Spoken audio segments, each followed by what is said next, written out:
Welcome to Shockaholic, where we discuss the shocking sides of cinema. Today we're going to be talking about the 2020 Shudder original La Llorona. This movie came out just a few days ago on August 6th on Shudder in the United States. It was released actually in Milan sometime in 2019 for the festival circuit, but it's now made its US release debut, and I managed to check it out, and I want to talk to you guys a little bit about what I thought about the film. I'm really excited to talk to you about this because this movie has been on my mind for quite some time. I saw it last night, and I decided to kind of, think about it a bit, mill over, if you will, my thoughts about the whole thing. And I'll tell you this much about the film without really getting into the review yet. I had trouble sleeping, not because I was frightened, but just because I couldn't get it out of my head. Everything about it, from the visuals to what I wanted to say in this review, just so much of it was really stuck in here. And it's a very powerful film, and that's one of the powers that it has. It kind of digs its nails into you and it won't let go. So this is a film that was directed and written by one Jairo Bustamante from Guatemala, and it takes place in Guatemala as well. What I want to do is I want to start off with a completely spoiler-free review. So for all of you who haven't seen it yet, you can actually just go over to Shudder and please check it out. And then the second bit of this review will have a bit more spoiler in there so that I can talk about some elements of the film that I found interesting and think make a really good topic of discussion. But we can't really discuss that without getting into some details. So consider that what I'm going to call like our up late or like after hours kind of segment. So if you're at that level where you can stay up late with me and talk about the movie, we're going to do that later as spoilers. But first, a quick spoiler-free review. In fact, to the point that I'm not even going to discuss too much about the story. I just want to give my thoughts and opinions on it a bit. This movie it takes the folklore legend of La Llorona, a very prominent figure in Latin and Central America and South America as well, especially on the border of the United States. That also bleeds over into New Mexico and California and regions like Texas as well. And La Llorona, meaning the weeping woman, the original folktale is in regards to a woman who has drowned her children out of spite against her husband, who, well, didn't really love her nearly as much as he loved their children. And in her grief and just understanding of what she's done, she kills herself. Her ghost or spirit wanders the earth looking for her children because she's punished by God that she cannot go to heaven until she finds the souls of her children. Now, there are some wonderful variations of that folktale as well, in which she comes across a demon who tells her that she's damned and that she will not be able to go to heaven until she finds her sons. But the demon already knows that they have been sent to heaven and that she will wander the earth forever, never finding her kids. And of course, the way it works nowadays is you were to hear La Llorona weeping. If you were to hear her weep, then bad things are very likely to happen to you. She serves as a sort of an omen. And that's true for this film as well. I want to make it clear, please don't confuse this with 2019's The Curse of La Llorona, the James Wan Conjuring production. James Wan did not direct, he produced, but that's the name that they slap on that all the time. This is a much different beast entirely. This doesn't play for shock value. It doesn't play for too much of a creep value either. It actually twists and turns horror quite a bit, and it's more of a poignant political drama. And not in that political drama style in which we are dealing with necessarily politicians, even though we are dealing with politicians. It's more political in it's discussing a very real issue, and it's using folklore to do so. And honestly, I adore Spanish, Mexican, Latin American cinema, especially in the terms of the fantastical, because I think that they are the just geniuses when it comes to taking something topical, maybe something from the past, but something that really needs to be talked about, some sort of real world trauma, and putting it into a fairy tale and presenting it to an audience so that they can digest it better. They are the land of folklore still to this day, and that's where most of our folklore comes from, is trying to tell some sort of tale of morality or trying to spin something that is political and topical and make it to where you understand it on a more visceral level. And La Llorona does that in spades. It's very visceral in terms of the sort of emotional manipulation that takes place throughout the whole film, but especially in terms of the just, I mean, the really dour backdrop it has. So the story is revolving around a family that are at the top of the food chain in Guatemala. The head of the family, Enrique, is essentially a dictator who is old and frail and at the end of his rope, but he's on trial for his time as a general in which he was the head figure that pushed along the genocide of the Mayan indigenous peoples in Guatemala. And because of all of the war crimes that he committed, it is finally being thrown back into his face, and the country has come, and the people have decided that enough is enough. So you have the trial, you have him being under house arrest with his family, so his daughter, his wife, his granddaughter as well, and all the servants. And then things start to get a little strange. So I think the film actually does a great job of pairing the folk legend that a lot of people were familiar with an atrocity that just about everybody should be familiar with, especially in that area. I'm not saying that you should be in the sense that you should already know about it. I mean that you should know about it, as in it's very important that we do know about it. And what I appreciate the most about this particular film was that it decided to present it in a way for those, like myself, who didn't know about the Guatemalan genocides, to strike this conversation and to help people not forget about it. So in case you didn't know, it is actually based on genocides that took place between the 1960s and the 1990s. And the figure that you see in this movie, in La Llorona, the dictator, Enrique, is actually based off of a real dictator who, I think he was in power somewhere in the 1990s, around the 2000s, but before then he was the main general who committed many of the war crimes that resulted in the genocide of a lot of indigenous peoples in Guatemala during the 1980s. So he was at the heart of everything, and they did have trials that were similar. So this is taking that cultural trauma, taking the societal just disdain and pain and anguish from this, and just fucking throwing it at you, and showing you just this rage in the figure of La Llorona. Now, how does it do that? We'll discuss that in a moment a little bit. But let's talk about the film. What did I enjoy about it? What did I not? Pros, cons.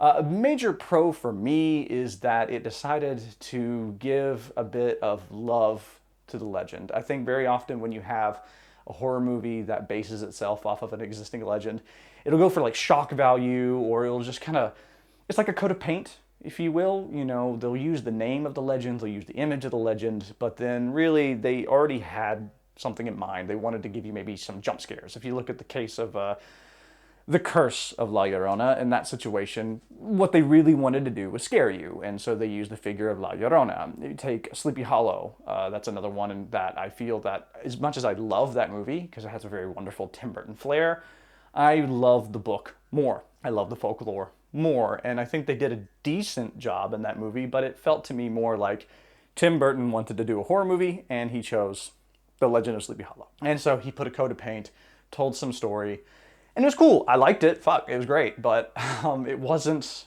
my Legend of Sleepy Hollow, nor was it what the book really told. And in this case, La Llorona, I think, has enough in there that it has the heart and soul of the original legend. It has that same melancholy and tragedy to it.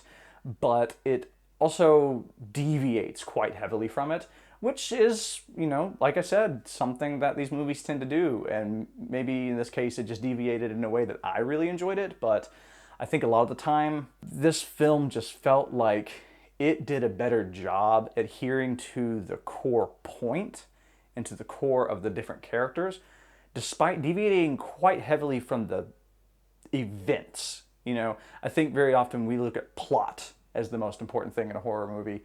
I don't agree that plot is really the most important thing in a horror tale. I do think that it is a very important aspect of it, but I think the emotional effect that it can have on you is the key of horror, and also the transgression, the thing that it's trying to say. And I think that what La Llorona did is basically what horror is made for. You know, it is a kind of a modern folk tales today. So I love that it took an actual folk tale, gave you the core of what that folk tale represents in terms of the emotional part of it, while changing a little bit of the actual details here and there. And then of course, slapping it onto something that is very topical and very palatable, actually. Something that's quite an interesting take on this and a really good way to present things in a different way than you might be used to.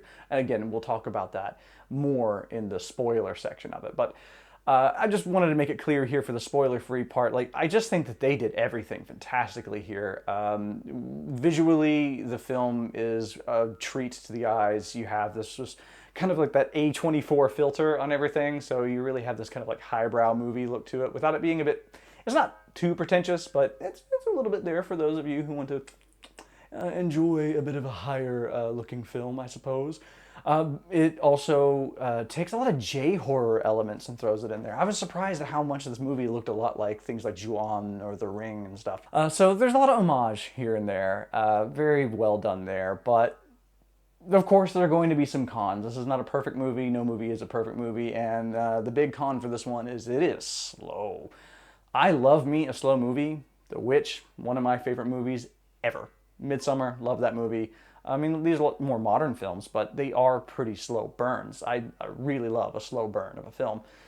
This one's a little too slow, maybe. Just like, it's 97 minutes, so it's not a long movie by any means. It's actually a pretty nice, succinct film. Normally the type of duration you would want to sit down and say, okay, cool, this is what we're going to watch tonight. Really easy to watch, but it just takes its time, and I think it took its time in the wrong places sometimes. You know, it would repeat sequences. And in a lot of movies, including this one, that is to serve a goal. And I do think there are sequences here that you go, aha! You know, they do come back to a few, so yes, them repeating them makes sense. But there's a fair few that I just felt that if you were to cut 2 or 3 of these instances out, you'd have a more well-paced film. So I do think it took its time just a little bit too much, but that's going to be a huge con for a lot of people. If you really feel that a lot of modern horror movies are too slow, you're not going to like this one, so I cannot recommend it to you. Apart from the fact that I would still suggest that you see it so that you can educate yourself a little bit on the genocides from Guatemala, because I thought this is a great springboard to learning about the real travesties that took place through this fictional version of the story. And so on that instance, I'd say maybe just sit down, maybe just tell yourself we're going to watch something that it's a slow movie, but it's got a good point and it's got a good story. Then yes, check the movie out. For those of you who, like me, like a slower kind of horror movie, something that's a bit more creepy than it is just a shock fest, check it out. Totally worth your time, worth the slow plod that you get about 2/3 into the movie. But hey, then it picks back up and then things start to make sense, and just, it's good. Like, everything is good. The actors are good. The production quality is good. I really liked how they used the camera in a lot of scenes, and the very essence of the film, you know, when it comes to the way it uses horror and the way it tells its story, is outstanding. Which actually leads me into the spoiler section of our review. So for those of you who wanted something completely spoiler-free, the time has come that I must bid you adieu, and I do ask that you go to Shudder and you check the movie out and come back to check out the spoiler edition of the review, which is going to start right now.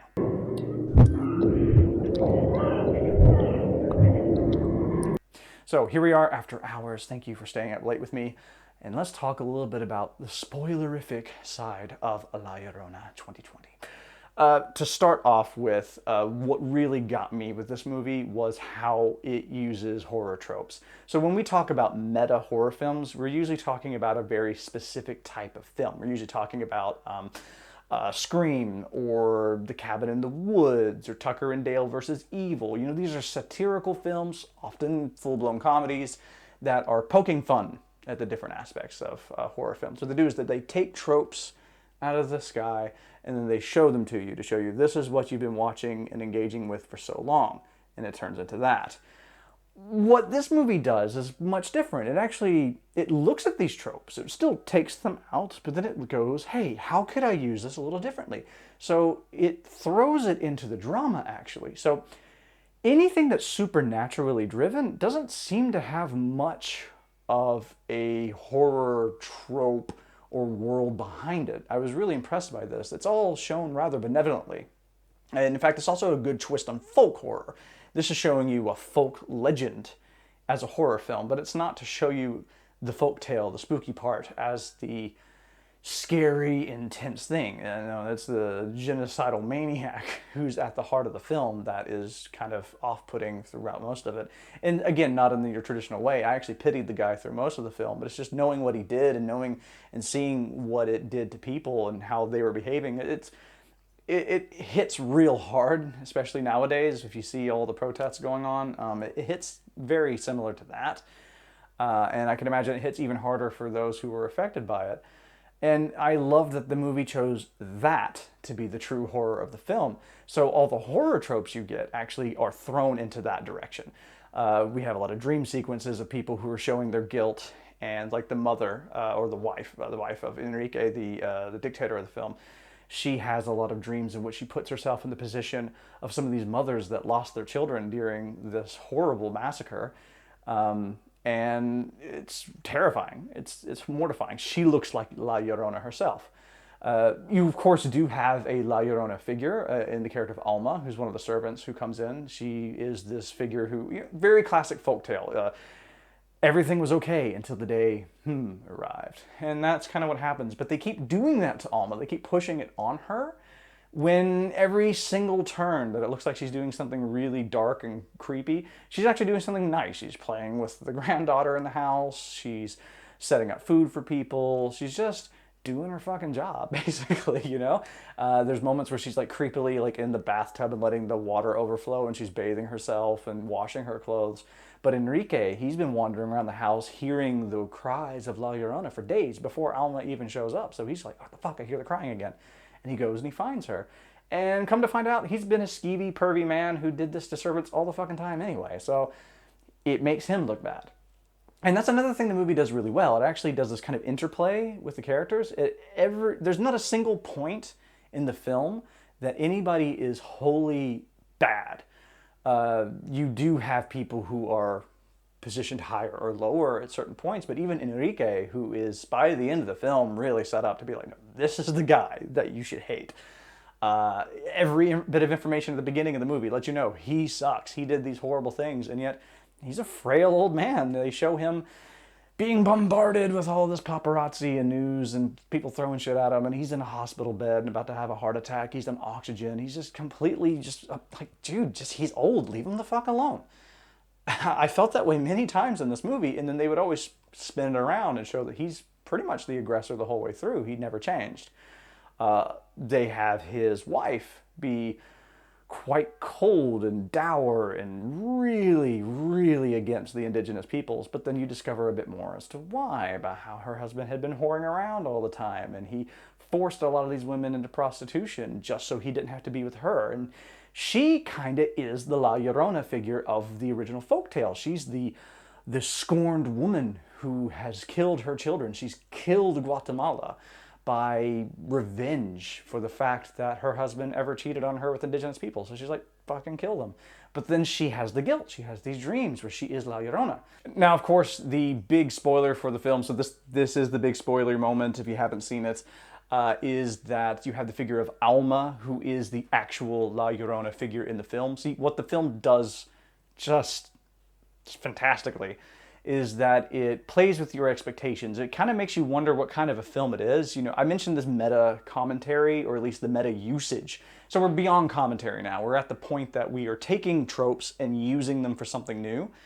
This meta usage of horror in a political drama makes you kind of wonder, what is going on? Are we actually getting a folk tale with this supernatural element, or are we getting a political drama that just has some sort of tropes in it to make it resemble that? And the answer is yes, essentially. I mean, I know it's either or, but yes, it's both. It makes you guess the whole way through. You know, there are so many moments I'm like, oh yes, oh, they're just playing with you, making you think that Alma's a ghost. And every time she looks like she's doing something creepy, she's not. She's actually just helping somebody with something, or she's teaching the granddaughter how to do something, like just teaching her how to hold her breath. There's moments when you think that she's being super weird, and she is pretty freaking weird, but you know, Enrique's walking around, as he does, because he's a paranoid dictator. So you don't really know what's going on there. Is she being spooky with what she's doing? Did he catch her doing something weird? Or is he having a fit of Alzheimer's? Because they do establish that he does have, you know, the early stages of Alzheimer's. So it's unclear, but the film does make it very clear by the end of it that yes, this is a ghost film. Alma does show her true colors by the end of the film. And what they play on with the legend super, super well is the fact that she's the weeping woman, La Llorona. Enrique's the only one who hears her weeping, and they say whoever hears the weeping of the woman is the one who is being marked and who has the omen. And he's the one who gets the shit by the end of the movie. Things don't end too well for Enrique, and rightfully so. But Alma is not only just a representation of the pain and anguish that people felt, she is a vengeful spirit. So she's a new twist on La Llorona, whereas Enrique's wife really represents the woman as we know the figure in the folktale, the very prideful, vengeful woman for somebody who wouldn't have any love for her. Alma was somebody who was harmed, and she had her children taken away from her for political means, and she was killed by Enrique when he was still a general. So her spirit has come to lay waste on his legacy and on his family.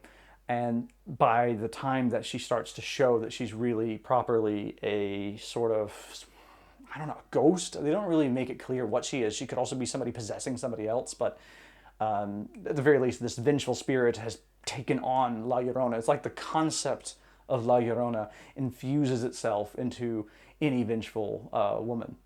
And in her case, she doesn't go screaming spooky the way they do with the Curse of La Llorona. Instead, she's a very subdued, calm thing, and she just opens up the gateways, basically, for all the other angry spirits that are there to really dismantle this family. You start to wonder then if all the protesters you've been hearing outside the entire time, the whole calamity, if that was even real, or if that was just the sounds of these spirits making a lot of noise because they're trying to break in, and Alma is the way for them to do so.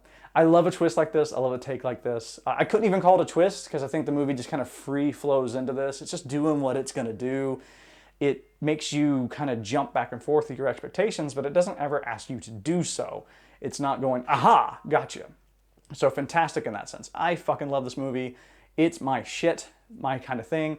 Do you agree with me on this, though? Would you consider this to be a new form of folk horror? How you have the old versus the new, but the old is more benevolent, and the new is just completely just horrible.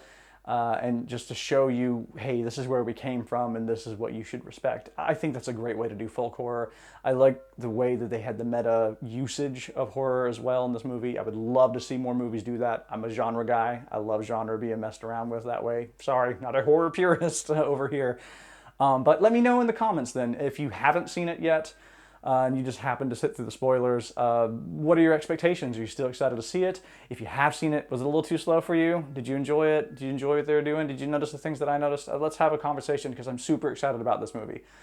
In any case, guys, thank you so much for watching. I do hope that you enjoyed this. I'm going to do more reviews. Like, I haven't seen Host, so for me, La Llorona is the best horror movie so far of 2020, but hey, I'm going to be seeing Host soon, and I'll let you know what I thought about that the moment that I see it.